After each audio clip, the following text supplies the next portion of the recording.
This is 89.3 KZ, and tuned into the show DJ Melly Mel. What's up, Capital City? Got D-N.Y.C in the studio, official. Yes, yes. Official. He's up here with me. One of my favorite people. We work together, we do business together, and I'm happy to have you on here. Thank you. I'm happy to be here. It's been a long time. Yeah, it has been a minute for you. Yeah. But you got something big going on though right now, so you got to get it out to the people. Yeah, it's definitely been a work of progress. I mean, I've been working on this mixtape for a couple years now. It's just real life situations, you know what I mean? Because you get ready to drop the mixtape and then, you know, you still have your bills at home to pay, and that comes first. So then you have to put the music aside and tend to real life. Like I said, it's taken a lot of time. I put a lot of effort into it, and finally, you know, in a couple months it'll be official. Official. Yeah. All right. Well, I know you need to give some shout outs, so let's start out with the shout outs. I definitely want to shout out my mom, my girlfriend, my little sister Jaleesa, D-N.Y.C. D-N.Y.C is actually going to start her own promotional company, Young Successful Entertainment. She was supposed to be here tonight. I know, she has some stuff to do, so she told me to represent for her. Alright, what up, Dia? Definitely want to give a shout out to Mean Swag, that's my family. Mean Swag. Open Gutter, you know, G, Angel GT. Nutso just got home, so you know, welcome back, Nutso. He's on the pavement again. Yes, you know, we definitely looking to work. I mean, it's been like the last couple months have been very hard for us. I mean, we've been doing a lot of shows, not really seeing too much revenue from them, but I mean, this is just like the beginning stages, you know. We were out there like every other week. Mean Swag was on something like.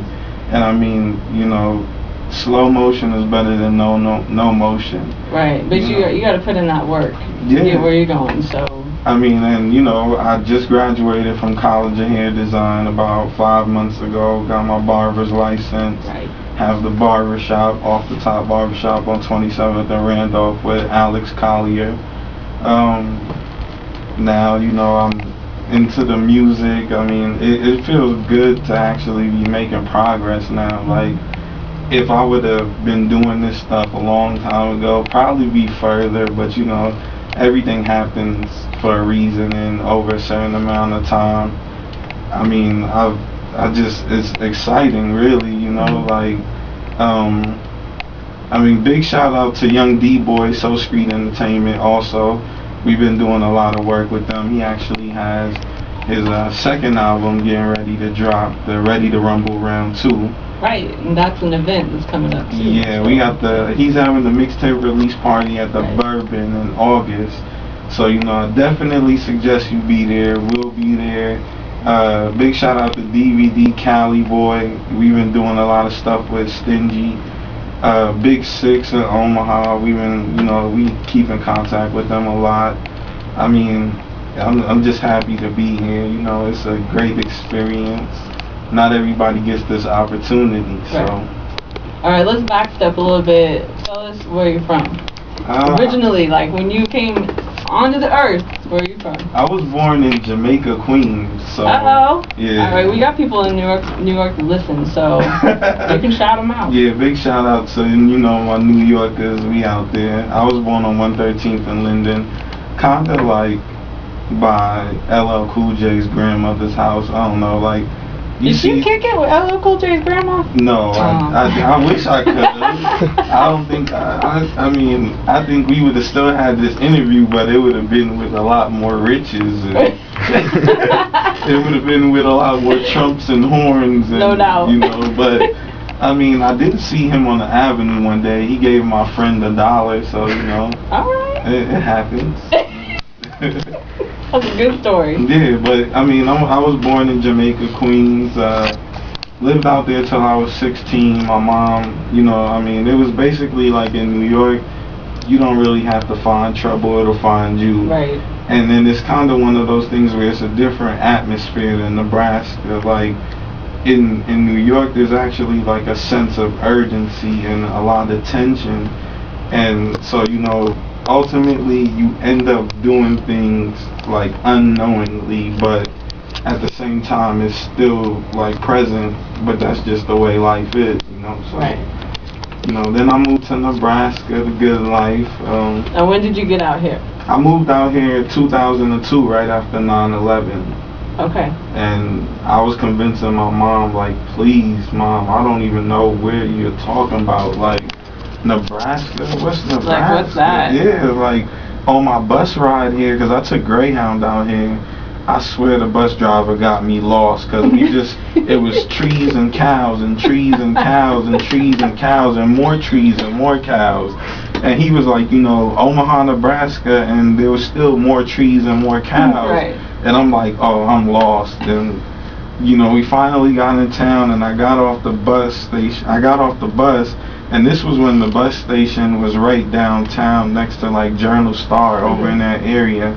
And the first thing I did was look up, and I was like, oh, I'm in the wrong place, because I could see the top of the buildings. Like, that doesn't make no sense. And then everybody was so, like, I'm not saying everybody from Nebraska is nice, because you have but for the most part of it, everybody is, like, sincere. There's, like, generosity amongst everybody, so it's a different atmosphere and vibe. And then, when I came out here, I did the high school deal. And that was pretty fun. Where did you go to high school? I went to the zoo school, a science focused program in Lincoln High. I started out in Northeast though, but I had to transfer because the bus route was too long of a time with my class schedule. So went over there, and I met up with D-Love actually. Shout out to D-Love. Yeah, big shout out to D. And working with him and Quabina real closely. Shout out to KV. They basically put me on to like this whole scene. In high school, like, we did parties. That's kind of like when I first started in the whole rap game. And back then, we was actually rapping with AZP. And, that's kind of when like Ishmael, Dean, and Zach, and A Major, Anthony, they, first started out, and we was doing a lot of work with them and stuff. And then, after that, we kind of formed the Open Gutter crew, and then, in mix with what D-Love taught us, we did the parties and mixtape release parties.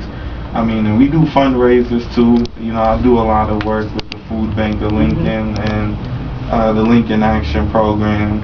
A lot of those programs helped my family when I first came out here. Because it was a different like time for my mom. Like, living in New York, we had a 4-bedroom house and was paying like almost $3,000 for rent. Like, that's expensive, So but it was definitely a change. I met wonderful people along the way. I don't think I plan on leaving. Even if I do make it big, like, I'll still have my house here. This will be my place of residence. Yeah, you got some roots here, so. And I could just vacate everywhere else. Right. So, right. Alright, well, I want to get into this track because this track goes hard. I'm just going to say that right there. So, this is called Fear, and this will be on the mixtape. Yes, it is. And when is the date for the mixtape? Right now, I'm actually in the process of getting most of my tracks re-recorded. I'm working with TJ and Satson. Big shout out to them. Right. They actually got a pretty big event going on. George Clinton and Lucas Kellison is in a lot. Luke? Yes. Luke. We share stories about George. I love listening to him because we share stories about George Clinton and Bootsy Collins, Parliament Funkadelic. It's beautiful. Yeah. So, yes, huge.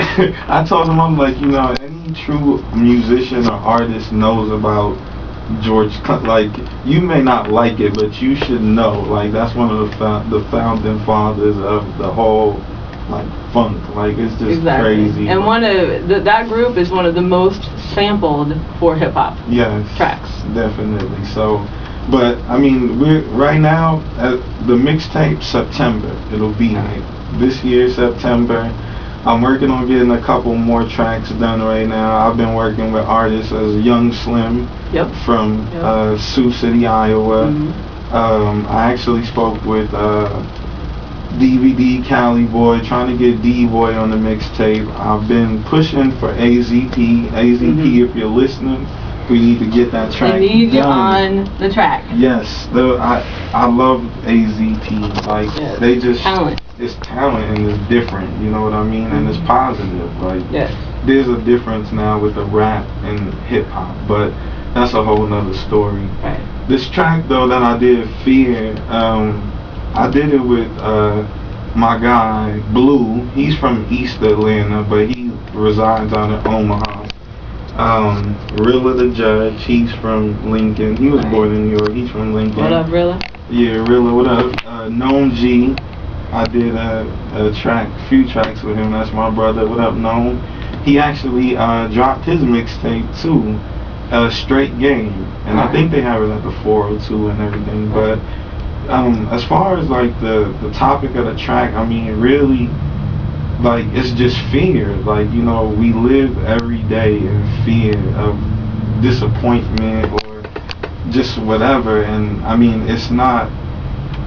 I can't see myself living like that. You know what I mean? Like if you look around you, like life's too short. You know, don't live in fear. Like don't fear of judgment. You are who you are. You know, I mean, we're human. Like we weren't built to perfection. Everybody has flaws. You know, one of my big things too is, you know, a lot of people should understand that, you know, love is life and love is for life. Like, you know, so being mad at someone, that's just small things to a giant if you really value that relationship. And I mean, I go through a lot of stuff on the daily, and you know, so a lot of my music is really like heartfelt. Everything like means something. And you know, I like to do music that's positive. I mean, don't get me wrong, I'll be in the club, you see me bust a couple moves to Racks on Racks, but I don't have racks, so I can't really enjoy the song like I really want to. Like that's just a figment of my imagination as of right now. I have money, it's not Racks on Racks. Right, though, but you get into the racks. Right, that'll come eventually. That's what savings for. They teach you to save your money, children. Save it. I will say this about you, and I always say this because I do Talented Thursdays, so I see everybody perform every week. I say, if you perform and you are not popping veins or busting a sweat when you are performing, you are not doing it right. You always do that. I'm like, this dude, he's gonna have a heart attack on stage. That's good. That's how it should be done. Yeah, at least I'll die doing something I love. Right. You know, like, so it's cool. I don't mind at all. Like, I just really, you know, like I said, I encounter a lot of music with people, and like, there's really no, like, music has strayed away from days where the music told a story. You know what I mean? Like, there's actually a meaning or a purpose to it. So, I mean, that's kind of where I tend to lie. Like, you know, it's just, I don't know, that's kind of just my particulars about that. So, I mean, you'll definitely like the track, though. It's definitely heartfelt. You know, so I hope you like it. Alright, let's get into it. D-N.Y.C, Fear. Check it out. Yeah.